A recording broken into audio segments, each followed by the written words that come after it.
ಇನ್ನು Dakota express ಸಿನಿಮಾದಲ್ಲಿ ಕಾಣಿಸಿಕೊಂಡು ಅದ್ಭುತವಾದಂಥ ಅಭಿನಯ ಮಾಡಿದಂಥ ಅತಿದೊಡ್ಡ ಕಲಾವಿದ ಅಂತಲೂ ಕೂಡ ಹೇಳ್ಬೋದು.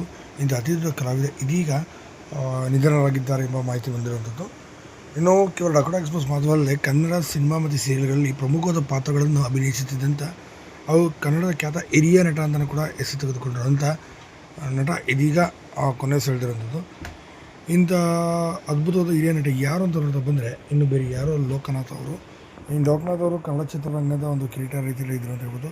ಡಾಕ್ಟರ್ ರಾಜ್ಕುಮಾರ್ ಅವರ ಕಾಲದಿಂದಲೂ ಕೂಡ ಅಭಿನಯ ಮಾಡಿಕೊಂಡು ದೊಡ್ಡ ದೊಡ್ಡ ನಟರೊಂದಿಗೆ ಪೋಷಕ ಪಾತ್ರಗಳಲ್ಲಿ ಅಭಿನಯಿಸಿಕೊಂಡು ಬಂದಂಥ ಇವರು ಸದ್ಯ ಇದೀಗ ಕೊನೆ ಸೆಳೆದಿರುವಂಥದ್ದು. ನೀವು ಹೊಸ ಬೆಳಕು ಸಿನಿಮಾದಲ್ಲಿ ಕೂಡ ಡಾಕ್ಟರ್ ರಾಜ್ಕುಮಾರ್ ಅವರ ಜೊತೆಯಲ್ಲಿ ಕಾಣಿಸ್ಕೊಂಡಿದ್ದಾರೆ. ಭಾವನಾ ಪಾತ್ರದಲ್ಲಿ ಇವರು ಅಭಿನಯ ಮಾಡಿದರು. ಇಂಥ CS ಲೋಕನಾಥ್ ಅವರು ಇದೀಗ ನಿಧನರಾಗಿರುವಂಥದ್ದು. ತೀವ್ರ ಹೃದಯಘಾತವಾಗಿ ಕೊನೆ ಸೆಳೆದಿದ್ದಾರೆ. ಸದ್ಯ ಎದೆನೋವಿನಿಂದ 1 ವಾರಗಳಿಂದ ಕೂಡ ಆಸ್ಪತ್ರೆಗೆ ಬಳಲುತ್ತಿದ್ದರು. ಸದ್ಯ ಆಪರೇಷನ್ ಕೂಡ ಈಗ ಫಲಕಾರಿಯಾಗಿದೆ. ಕೊನೆ ಸೆಳೆದಿದ್ದಾರೆ ಎಂಬ ಮಾಹಿತಿ ಬರ್ತಿರುವಂಥದ್ದು. ಇವರ ಆತ್ಮಕ್ಕೆ ಶಾಂತಿ ಸಿಗಲಿ.